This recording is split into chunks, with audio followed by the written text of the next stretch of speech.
Tudo bem? Bom dia. Hoje a gente está no áudio 2 da série 21 dias para ressignificar a sua vida. Então, nesse desafio de 21 dias, esse áudio 2, a gente vai começar agora falando um pouco sobre o ego. O que é o ego, Vivi? Muita gente me pergunta.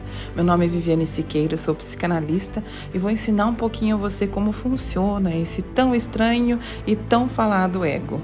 Imaginem que o ego é mais ou menos o que você acredita que você seja, e ele é o seu veículo de transporte para todas as suas experiências aqui na Terra. Então, é como se ele fosse o carrinho que quando você entra, você pode chegar a visitar aquela linda praia, e que a pé, talvez, você não conseguiria chegar.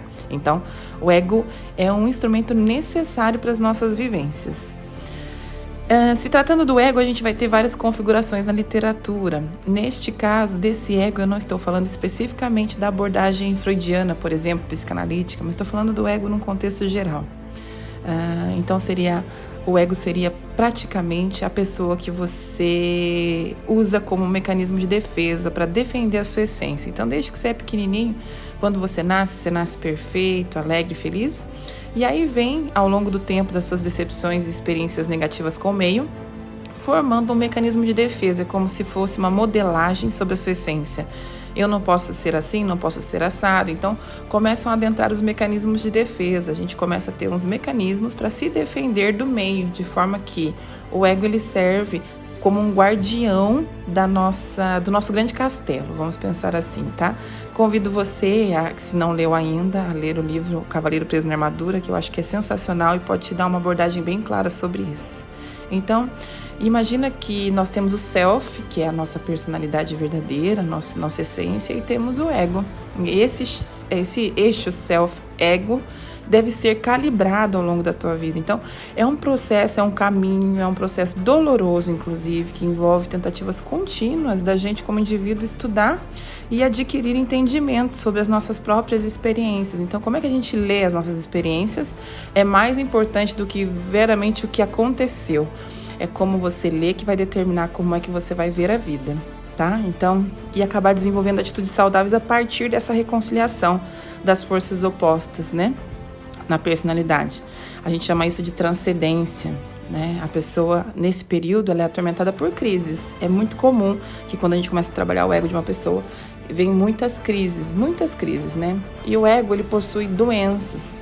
Ao longo do tempo, se ele não é trabalhado, a pessoa começa a ter o egoísmo ou egocentrismo. O egoísmo seria a pessoa que ela pensa muito em si própria. E normalmente está ligado, está atrelado a uma criança que não se desenvolveu com cuidados próximos a ela. Então, ela se desenvolveu sempre tendo que se defender sozinha, sendo que não tinha tantos adultos próximos a ela para poder criar essa defesa, né? Criar essa conexão. E tem o egocentrismo, que é aquela pessoa que se culpa por tudo que acontece à volta dela é culpa dela, ou ela se joga na culpa, né? Eu sou vítima, o mundo não me ama, as pessoas não gostam de mim, me rejeitam, e coisas desse perfil. Então, é muito importante que a gente entenda que ao final desse resultado trabalhado, a gente chega à autorrealização. Ou até mesmo pode se chamar de maturidade psicológica ou emocional. Então, hoje nós vamos falar um pouquinho sobre esse carrinho que vai transportar você nas suas experiências, mas que para a gente falar sobre ele, é muito importante que a gente fale sobre virtudes e fraquezas, né? Ou virtudes e vícios. Tem um filósofo chamado André Comte Sponville. Ele é muito bacaninha e ele tem um pequeno tratado dos vícios e virtudes, é um livro bem interessante para quem quer se aprofundar, tá? Então, a gente precisa muito entender quais são os nossos vícios e quais são as nossas virtudes, né? E como é que a gente separa vícios e virtudes, então, já que a gente tem que começar a estudar sobre isso? Vício é tudo aquilo que, se fosse ausente no mundo, se não existisse, não faria a menor diferença. Então, entenda assim, tudo aquilo que, se não existisse, não faria a menor diferença no mundo, ao contrário, o mundo seria um lugar melhor, a gente pode chamar de vícios, de acordo com André. Vício é tudo aquilo que escraviza o homem e faz ele refém dos seus próprios instintos, tá? Então, entenda isso. E o que é virtude? Virtude é tudo aquilo que, quando a gente pensa na falta ou na ausência, faria muita falta. Se não existisse, o mundo seria muito pior sem ele. Por exemplo, o amor. Se a gente falar da extinção do amor, como seria o mundo sem amor? Seria bem difícil viver num mundo sem amor, né? Agora, se a gente pensar na inveja, como seria o mundo sem a inveja? Se tornaria um lugar melhor, né? Então, o convívio, a vida das pessoas seria um lugar melhor sem a inveja. Então, quando a gente começa a trabalhar no ego, é muito importante a primeira abordagem do ego, que é a humildade, né? E a humildade é uma virtude difícil, porque a humildade é uma virtude que ela duvida de si mesmo como virtude, ela não se permite se fixar. Então, dizem que quando uma pessoa se reconhece como humilde, ali ela já perdeu a própria humildade. Ou seja, a humildade é algo que para você ter, é melhor você não prendê-la, porque se prendê-la você já perdeu. Então, é muito importante que agora a gente comece, nesse momento, a trabalhar essa humildade. Humildade é amar a verdade mais do que você ama a si mesmo. Entenda isso. Isso é humildade. É você amar a verdade mais do que você ama você, suas opiniões, seus conceitos, sua representação ao mundo e qualquer outra coisa. Então, isso é humildade. Então, a gente começa a pensar que, na verdade, a grande verdade é que a gente é imperfeito, incompleto, a gente tem muitos pontos e falhas que a gente precisa trabalhar. A gente tem muito mais fraquezas, muito mais vícios do que virtudes, com certeza, né? E temos muito mais que aprender do que ensinar. Se você pegar a quantidade de virtudes que o mundo tem, você vai ver que você tem pouquíssimas delas, né? E se a gente pegar os vícios, você vai ver que você tem muitos. E isso é assim, é normal, né? Então, por exemplo, exemplos de fraqueza, de vícios, né? Impaciência, ciúmes, egoísmo, covardia, né?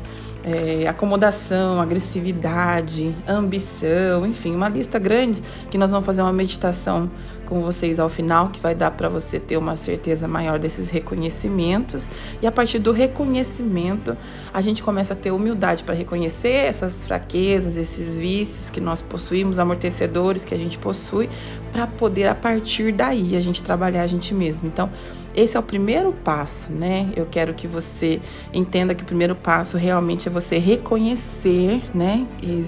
Que existem coisas que você ainda desconhece, né? É impossível ter todas as competências do mundo, e mesmo que as que você tem não são competências bem trabalhadas. Tem muita coisa ainda nas competências que você tem que precisam ser aperfeiçoadas, né? Então, é muito importante que a gente fale sobre a humildade para você poder ter condição de analisar, inclusive, as demais virtudes e fraquezas, porque a virtude é mais fácil a gente reconhecer, as fraquezas é muito difícil, né? E das fraquezas principais que eu vou falar antes da meditação é a arrogância, né? Então, o que é arrogância, Vivi? A arrogância, ela pode se transparecer de várias formas. Ela pode transparecer, por exemplo, naquela pessoa que se acha melhor que os outros, né? Que a arrogância é um tipo de fraqueza, mas ela pode aparecer, por exemplo, como você espizinha uma pessoa, como você trata alguém, né? Então, a gente fala sempre, né, para fazer a pergunta, como você trata pessoas que não têm poder de aumentar o seu poder, né? E se essa pergunta vai doer em você, é sinal de que você tem sido uma pessoa arrogante em primeira instância, primeiro grau, porque a gente tem as arrogâncias de segunda instância, segundo grau, que elas são mais sutis, né? Difíceis de perceber. Então, como que você trata as pessoas que podem trazer algum benefício à sua vida, né? Então, se você trata aquelas pessoas influentes, pessoas que têm dinheiro, seu chefe, melhor do que você trata a sua esposa, ou seu esposo, seu marido, seus filhos, então significa que você é uma pessoa arrogante. Me desculpe, é importante que você saiba disso. Então, a arrogância é uma das primeiras fraquezas, uma das primeiras, os primeiros vícios do ego, né? Eu não vou chamar de amortecedor por enquanto, mas mais pra frente nós vamos falar dos amortecedores e você vai entender melhor. Então, é muito importante que você reconheça a arrogância, né? Tem uma pesquisa na psicologia bem bacana que chama-se efeito Dunning-Kruger.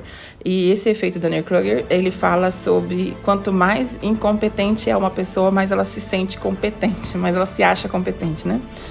E se você se acha muito competente, você precisa rever. E essa competência está muito hoje nas redes sociais. Você vê que você põe um post, a pessoa quer lá dar uma declaração sobre a opinião, né? A opinião dela sobre algo, né? E de verdade, a sua opinião não importa, né? O que importa são os dados. A sua opinião é só a sua vivência com base na sua realidade, as coisas que você vivenciou.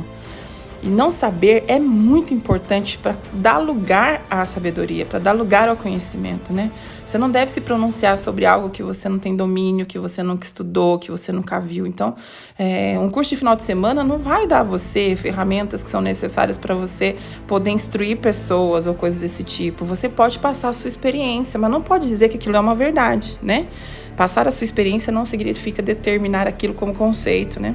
Então, afirmar com convicção algo que não se tem competência é um erro enorme. E hoje a gente vê isso muito, muito, muito. A gente tem que se pronunciar quando a gente tem a certeza, quando a gente tem dados sobre aquilo, inclusive dados científicos. Agora, se você nunca leu um conteúdo científico, né? Nunca leu um estudo sobre aquilo, nunca pesquisou um autor, é muito importante que você se silencie, né? Porque uma das fraquezas do ego, que a gente sabe bastante, é ele se pronunciar. Ele tem a necessidade de pronunciamento sempre, né? Então, conhecimento, confiança no seu conhecimento não é arrogância, né? Se você disser assim, olha, eu já estudei sobre isso e eu tenho conhecimento sobre isso e não concordo com a sua opinião, com base nisso, naquilo, ok. Mas se você não tem um conhecimento sobre aquilo, você não deve se pronunciar. Então é sempre bom, antes de dar um comentário, perguntar, né? Eu entendo mesmo sobre isso que está sendo falado, principalmente em redes sociais. Eu entendo mais do que essa pessoa que está falando.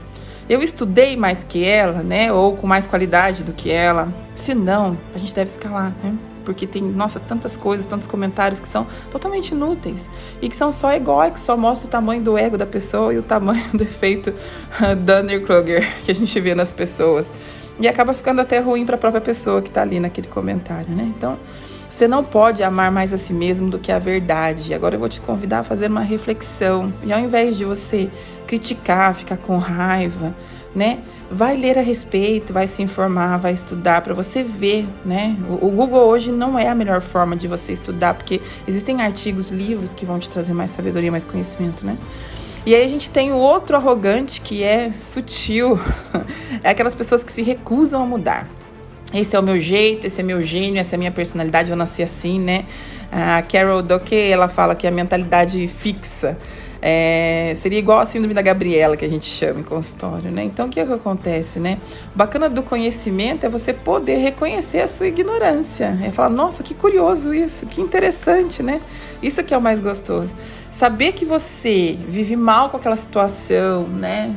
Que não é legal aquela situação e continuar naquilo faz mal para você e faz mal para o meio que você vive. Então, é muito importante que a gente comece a rever as coisas que nós precisamos mudar na nossa vida. E esse desafio de 21 dias começa aí, né? Nessa questão da gente poder se reconhecer como ser humano, se reconhecer dentro das nossas falhas, das nossas virtudes, sim, mas muito mais do que as virtudes, também as fraquezas. O que eu tenho que trabalhar, né? E o que atrapalha essa mudança e esse trabalho? O que atrapalha é o apego, gente. O apego é o que atrapalha qualquer modificação. Então, a humildade vai te ajudar e o apego vai te atrapalhar. E como que funciona o apego? O apego funciona em 3 níveis. A gente tem medo de mudar, porque apesar de ser ruim aquilo ali, a gente consegue lidar com aquela coisa ruim que está acontecendo. A gente tem apego à vingança também. Eu não vou mudar porque o outro não merece conviver com alguém melhor. Ele precisa conviver com aquela pessoa ruim ali porque é o que ele merece, né? Inclusive vingança com a gente próprio, eu também não mereço, né? É uma vingança, uma autoinveja, vamos dizer assim. E a preguiça, gente, esse é o 3º nível do que atrapalha um sistema de mudança, né? A preguiça. Então, hoje, comprovado pela ciência, a mudança realmente é eficiente, é eficaz, desde que você tenha um conhecimento sólido, tenha estratégias práticas eficientes, pratique e vá para a ação. Então, são as coisas que você precisa para depois conseguir medir o resultado. Então, hoje, nós vamos começar o processo do desafio 1. Vou fazer o áudio com vocês de meditação induzida. E após o áudio, vocês vão ver que eu vou dar um desafio para vocês, para a data de hoje. E é muito importante que vocês o cumprem para a gente iniciar o processo de mudança, sabe? Cada passo é uma vitória. E todos os dias quero que à noite você agradeça e comemore o que você conseguiu naquele dia, tá? Se você faz esse áudio à noite, então não tem problema, você aplica no outro dia, no dia seguinte, tá? Sempre existe uma oportunidade de você se aprimorar, de aprimorar a sua versão. Não só por você, mas também pelo mundo, né? Pelo seu ambiente, o ambiente que você vive, pelo ambiente profissional, pessoal, enfim, para tornar o mundo um lugar melhor, tá? Faz a sua parte, contribui com a sua parte aí. Eu tô aqui tentando contribuir com a minha. Um beijo grande, fica com Deus, até o próximo áudio da meditação.